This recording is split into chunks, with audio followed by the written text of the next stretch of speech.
Right. To College Station we go. Alabama, Texas A&M.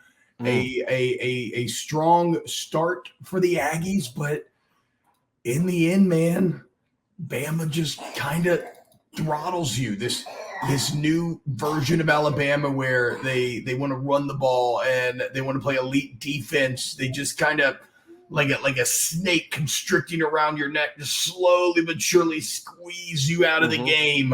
And Jimbo and Aaron, all this year, Alabama sucks. Look how bad they are offensively. Look where they rank statistically, blah, blah, blah, blah, blah, blah. They're in control of the West. And they clearly look like the team that's going to win the West because LSU's defense continues to be an affront to God, humanity, babies everywhere. You can't tell me if you looked at the end of the game and said Alabama was only going to run the ball for, 23 yards?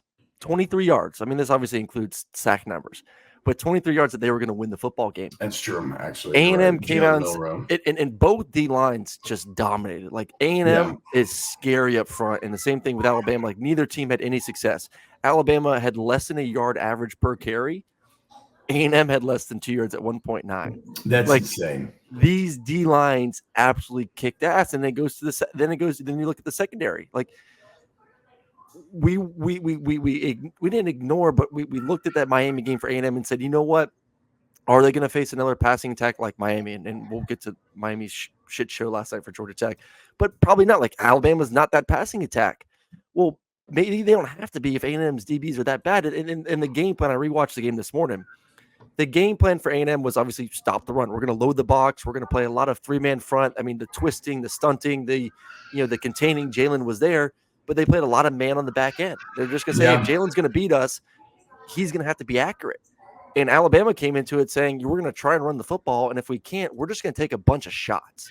We're just going to take shot after shot after shot, and if we can connect on 3 of them or 4 of them, we believe in our defense enough that that's going to be enough to win the game. And Alabama did. Like they connected on enough shots down the field on double moves. The first touchdown was great, actually really great on Jalen. He looked the safety to the right.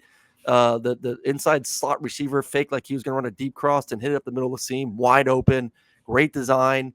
But I will say this: the really impressive throw was he was fading to his left, threw the burn on the deep cross in the red zone. I was like, wow, like that was one of the better throws I've seen him make.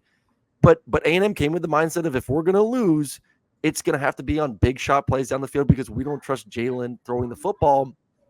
But the problem with that, T-Bob, is him throwing the ball down the field is fine. Like I told you, like any quarterback can throw a go ball. Any quarterback can throw it 40, 50, 60 yards down the field, maybe 40, 50 area. Jalen's problem isn't that.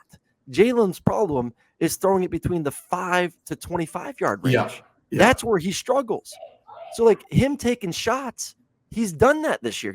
He showed us versus Middle Tennessee. Like he can throw the ball down the field with accuracy, 25 plus yards.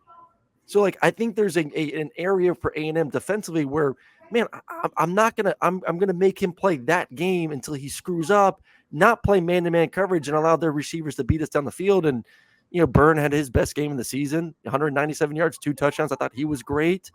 But I thought for A&M defensively, man, like you can't give up the big explosive plays. And they did that the entire afternoon.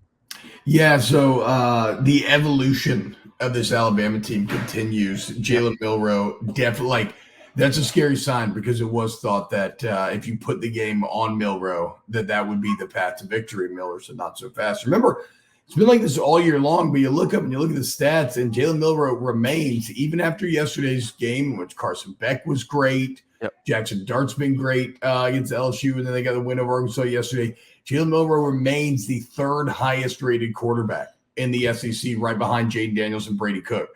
So, yeah, I think, the more life changes, the song remains the same. And it's Alabama in the West again. Like, Aaron, do you still think Alabama's going to lose 3 games? Because who are they going to lose to? Who are they going to lose to? Maybe an SEC championship.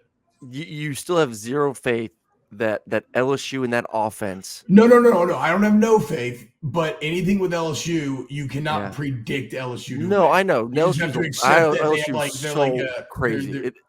they're kind of like LSU's kind of like just a heavyweight who doesn't care about defending himself. He just wants to go over these huge haymaker knockout punches. Maybe you get lucky, you get him on the chin, and you end up with a dub. But chances are you're going to open yourself up, get counterpunched, and end up on the mat yourself. So I still think LSU can. I think LSU is going to be able to score in anyone. So LSU's ability to score, they will keep them in the game no matter how bad the defense is. LSU will always have a chance to win. So I'm not going to count LSU out versus Alabama. But if you look at Alabama's schedule, man, that's really it. Arkansas, Tennessee, no, you get both them at home, and you get LSU at home. You get the next 3 weeks at home. Kentucky, as we're about to talk about a little bit with Georgia, that ain't going to happen. Chattanooga, that ain't going to happen, and then probably Auburn on the end of the season. So it's really one team because of their offense can make it interesting in LSU. But right now, Alabama's the front runners. Ole Miss, but they also have a lot of problems. The test. Ole Miss and A&M were the test, and they passed the test too. The offensive line still is not what it should be for Alabama. They are still not dominant in pass pro. They're not dominant in the run game. They are one of the biggest busts of the season so far. If you had to say through the first half of the season, who has been the most, what unit has been the most disappointing in college football, I think you have to put Alabama offensive line up there. And I think part of it's their fault because they talked such a big game this offseason where they set the bar as is so incredibly high. This is going to be the Joe Moorhead winning offensive line and no one's going to be close. And they've far been below that mark. I mean, way down there. So that part of the offense still needs to get better. And do we still really trust that Jalen's going to continue to have games like that? That Alabama, if you can't run it, are going to win games on Jalen's arm. That was great yesterday, and I know the stats for you sound great. They will against LSU. I mean, Jalen Milroe can definitely do it against LSU. I'll say that. I just think that there's going to be some slip up, and I don't know if maybe it is against Georgia in the SEC championship game. But I'm still, if I'm an Alabama fan, and I'm saying that we have to win games like that where Jalen Milroe's throwing the ball to win, that ain't going to win a championship for this team. This offensive line has to find a way to be significantly more dominant for the second half of the season. Yeah, I don't know that they do. I can get everything you're saying, but they're gonna. I mean, the only time it's gonna hold it back is maybe against Georgia, right? Yeah, maybe. I don't think it's gonna matter any other game. So we'll see. I hate it. Shout out Nick Saban. I hate you so much, but I respect the hell out of you. Literally his worst team he's had in a decade. I know. This is not even close. Every other Alabama team since 2012 would probably wax this team. Oh, it doesn't matter. It doesn't matter.